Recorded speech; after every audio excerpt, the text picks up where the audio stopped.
Halo semuanya, perkenalkan nama saya Renova Ezra Manurung, NIM 2210417701 dari kelas M3. Di sini saya sebagai mahasiswa A. Perkenalkan, nama saya Andini, NIM 2210417676 dari kelas M3. Saya sebagai mahasiswa B. Perkenalkan, nama saya Vitalisa dengan NIM 2210417708 sebagai mahasiswa C. Perkenalkan, nama saya Betri Pranisa dari kelas M3 dengan NIM 2210417668 sebagai mahasiswa D. Baiklah, di sini kami akan diskusi tentang model perilaku konsumen. Langsung saja ke videonya.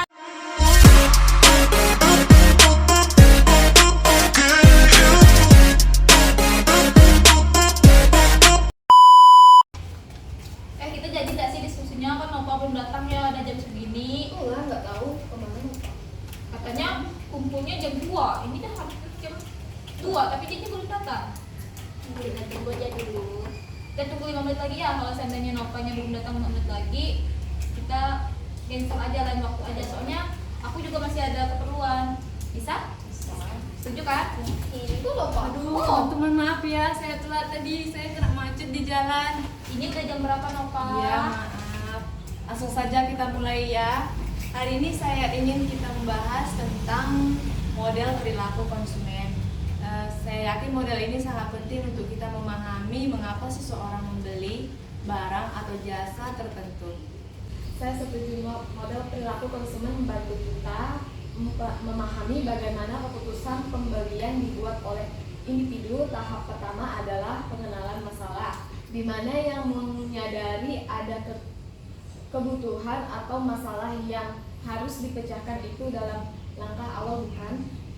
Ya, benar sekali. Setelah tahap pengenalan masalah, langkah berikutnya mencari informasi. Seseorang akan mulai mencari opsi produk atau layanan untuk kebutuhan mereka.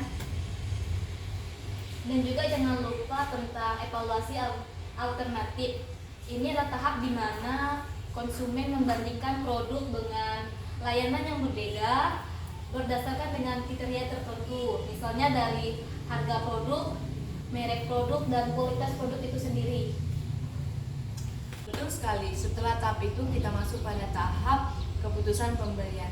Disinilah orang-orang memutuskan untuk membeli barang atau produk yang dievaluasi.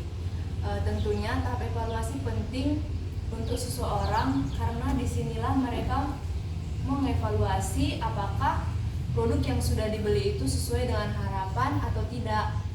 Tapi bagaimana gaya hidup berperan dalam model ini? Itu benar-benar menarik. Gaya hidup mempengaruhi setiap tahap dalam model ini.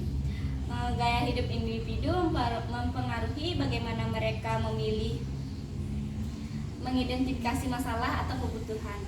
Juga gaya hidup mempengaruhi jenis informasi yang mereka cari, kriteria, evaluasi, dan bahkan kebutuhan pembelian mereka. Contoh yang bagus adalah ketika seseorang dengan gaya hidup peduli lingkungan, maka dia akan memilih produk berkelanjutan.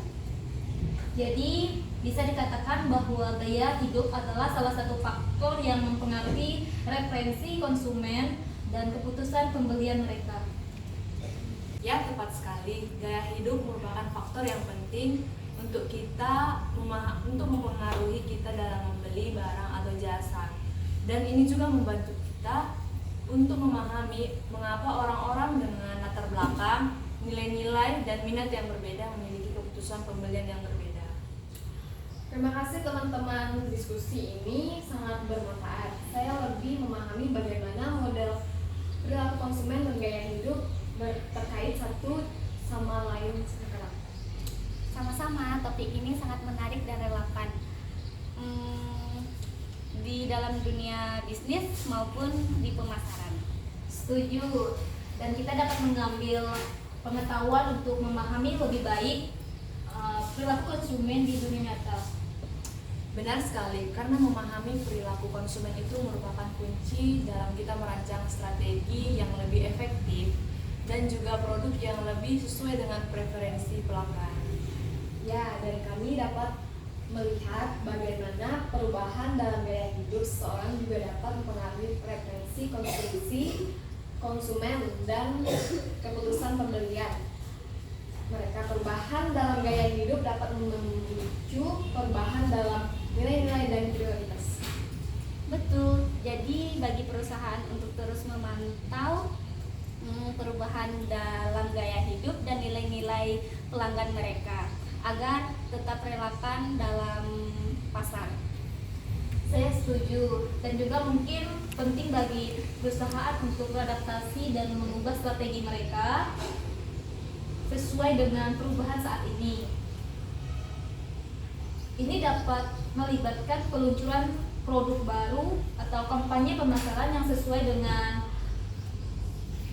tren gaya hidup yang sedang berlangsung.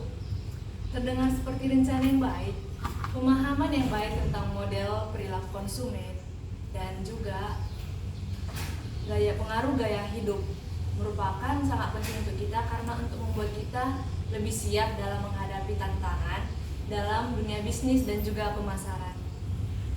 Benar, Kuno. Terima kasih teman-teman atas diskusi yang bermanfaat ini. Saya yakin pengetahuan ini akan berguna dalam karir kami di masa depan.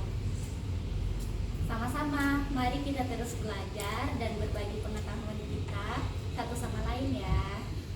Setuju, semoga kita semua sukses untuk menjalankan akademik dan profesional kita masing-masing. Baiklah, terima kasih untuk diskusi kita kali ini. Jadi kesimpulan diskusi kita yaitu bahwa perilaku konsumen adalah kunci untuk kita merancang strategi pemasaran dan juga perubahan gaya hidup itu memang mempengaruhi preferensi konsumen dan keputusan pembelian. Terima kasih untuk teman-teman atas waktunya. Sekian, terima kasih.